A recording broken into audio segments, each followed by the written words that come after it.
Hey guys, welcome back. If you're new here, my name is Tamra and I am gardening on an 18 by 18 patio in central North Carolina. I have no grass, no dirt, no land. It's all concrete, so everything is in pots. And I'm just here to share my experience. So I thought I'd pop on today. I have some seedlings to up pot. I have my pepper seedlings, but I got thinking about some things that I'm already regretting just a couple months into the season. So I thought I'd just go over some of the thoughts I was having, some of the observations I've made, and things that I wish I did a little differently.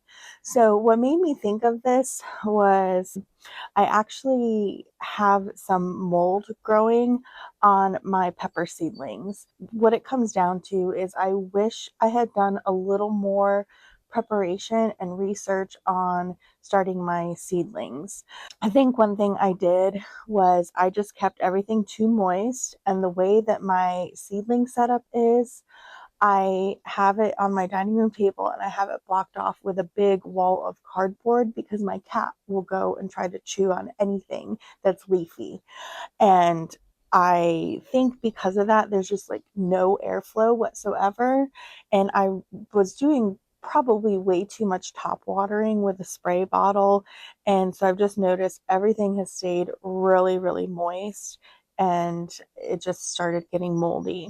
So thankfully, the seedlings themselves are not moldy, but there is a lot of mold on the surface of the soil, as well as, unfortunately, I saw some on the roots when I looked in the tray under here.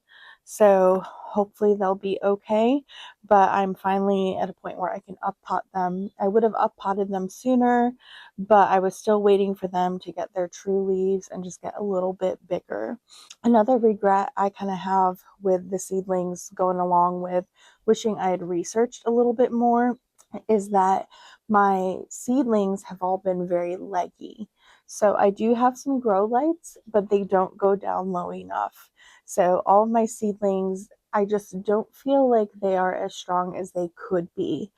Now, in some of my other videos, you may have seen that I've talked about my experimentation with winter sowing. This was after I did the seedlings, where I just thought, hey, I have some containers. Let me throw some soil and some seeds outside when it's still cold and see what happens. And the brassicas, so the cabbages, the broccoli, and the kale that I have from that do look much better than the ones that I already have planted that I started inside. So I am just leaving those as is, as backup. And if I have time today, I might up pot those as well. But I do wish I had done a little more reading and research about starting seedlings so that I could set myself up for a little more success. One thing that I think will be an investment for next year, and my husband agreed with this too, because we just don't have a good space for seedlings and it's not ideal taking up our dining room table. Not that we actually use our table anyway, that's a whole different problem, but it's not the best situation. So I've seen those shelves that you can get with the grow lights on them. So we'll either need to get, I know Vago has a tabletop one, and I'm sure there are other knockoff ones that are tabletop.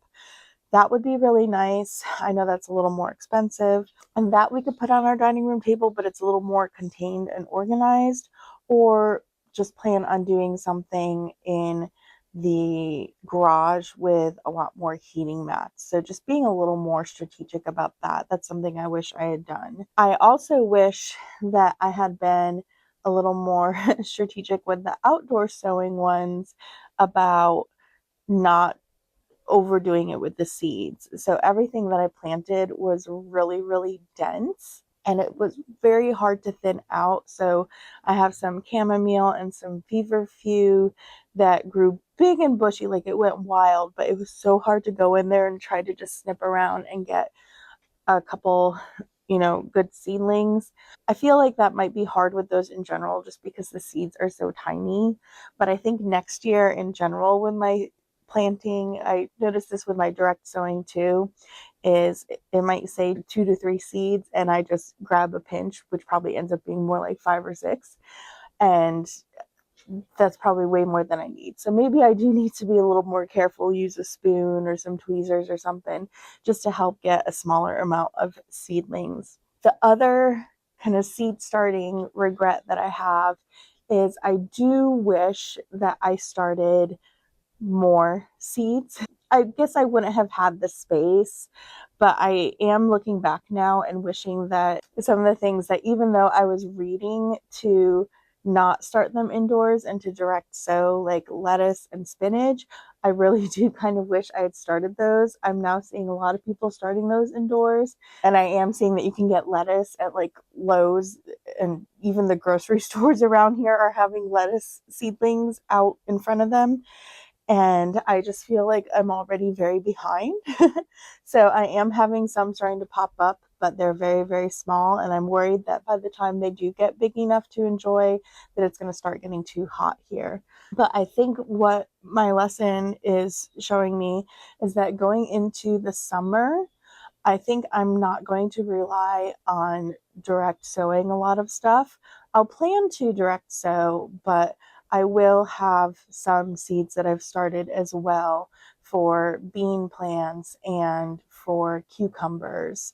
I know those aren't always the happiest to transplant, but I figure it's not going to hurt to start some seedlings and have some ready to go so that if it is taking a long time, or if things, get in the ground a little later, then I'll have them ready, because I'm not exactly sure what the timing is going to be with getting a lot of this stuff out. So I might be in a position where I do need to have some seeds already started so that I have some plants that are already a few weeks ahead when I get them in the ground. So that's it for my kind of seedling regrets. One that's semi-related, but something that I think is going to be on the purchase list for next season, or maybe even just for the fall, is going to be some humidity domes for the green stalks. The germination that I've had in these has been really uneven with my lettuces and my herbs and my carrots. Some pockets did really, really well. Some pockets have nothing. The beets have been really hit or miss. So I think it's just really hard to keep the ideal conditions for those. So I think I do need to get those humidity domes, and I can put a picture on here of what they look like, that just snap on to help insulate those pockets while the seedlings are still germinating. So I think that'll definitely be on the wish list for either the fall or next spring. The last regret I have right now is not mulching. So this kind of goes along with that. Last fall, when I did my carrots, I was looking for garden hay. I couldn't find any, so I actually went to a local feed store and I was looking for hay there, and all they had were these huge bales. And I was like, I do not need that much hay. And the lady was like, well, if you want, I can just give you a garbage bag and you can pick up some of the stuff that's on the ground in the trailer. And I was like, okay. So I got free hay, and I was a little worried that maybe that would start sprouting some stuff because it was not meant for gardening. It's just feed hay or bedding hay. I don't know. I don't know what they use it for. But I had no problem, like no weeds or grass grew out of it. So I went and I got more this year, but I didn't get it early enough. I got it just the other week as an afterthought. So I wish I had done that sooner. I think, not having the humidity domes, that would have been something to do in the pockets on the green stalk to help the germination of the carrots. So those are my regrets so far, just a couple weeks or a couple months into the season. So I was just, reflecting, because I think that's really important. Gardening is really just a big experiment, and I think we do a lot of learning as we go. I also think, it is important to research and to look for information and educate yourself, but everybody has their own way of doing things. You'll see one person say one thing, another person say something different, and I think you just have to find what works for your situation. So that's part of the fun of it. It's just learning and growing, no pun intended, as you go and figuring out what works for you in your space. So I wish you luck as you're doing your own growing experiment and figuring out what works for you and your garden. And I will just continue to share what has worked for me. So if you're in a similar situation, you can hopefully get some ideas and get yourself started. So keep growing where you're at.